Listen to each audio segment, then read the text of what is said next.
Hi everybody and welcome back.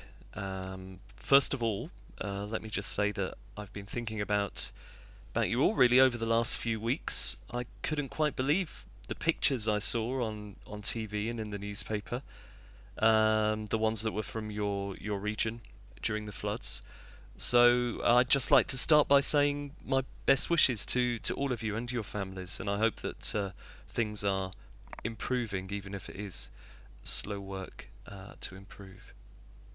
Anyway, despite all of that, despite all the problems I know many of you have had, I'd like to say thank you for those of you who did make it online over the last few weeks during December, during which time Module 13 was open, and I'm going to give a very quick review now of Module 13's different wikis, polls, questionnaires, and forums.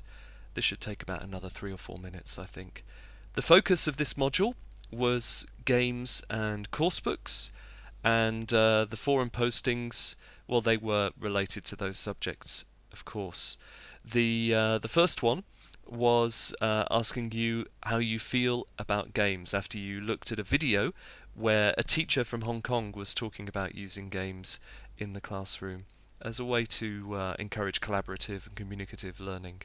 I think there was a general agreement that although it's a good thing, it is quite time consuming as a teacher to actually spend time looking at the kind of games that you can use in class, particularly the online games. So general agreement there. I'd also add something which I've just written here in the forum, which is that I think often if you use games with a group regularly, they might lose their special status. So in some ways, it can be better to use them not so often to maintain that kind of special aura around them. There was also a forum asking you for a supplementary activity that you've used recently, and thanks Kamsia for your idea, a sort of memory game, isn't it? A word memory game, something like that I've used myself as well. It's a nice idea. If you want to just read about the game, pause the video now and you can read Kamsia's entry, or you can ask her in the next training session.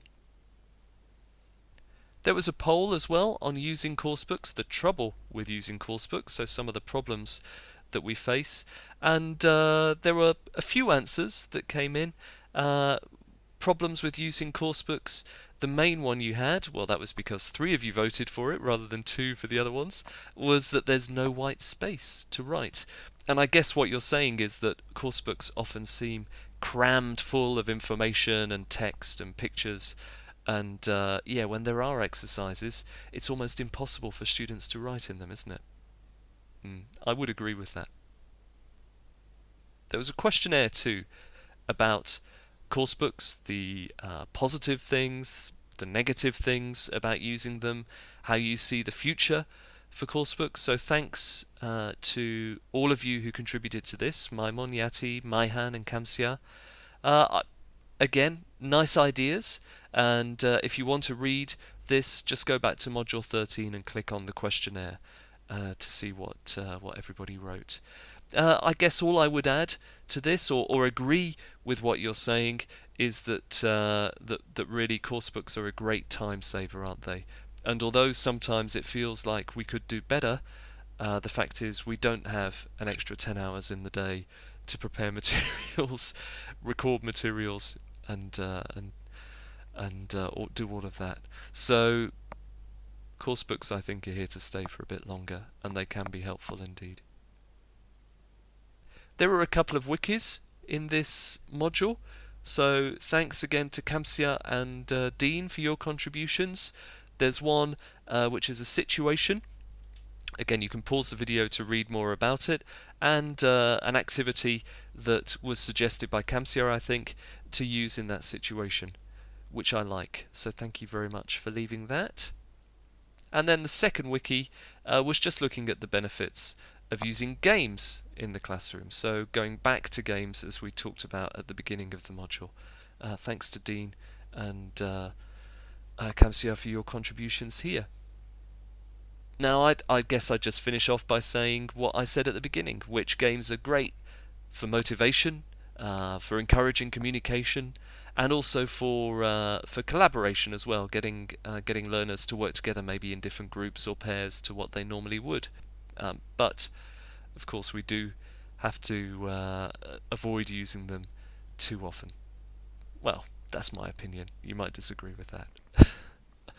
Thank you very much for watching this, and I'll see you next time, either in the Module 14 review or hopefully before then by Skyping in to one of your training sessions. Okay, thanks for watching. Bye.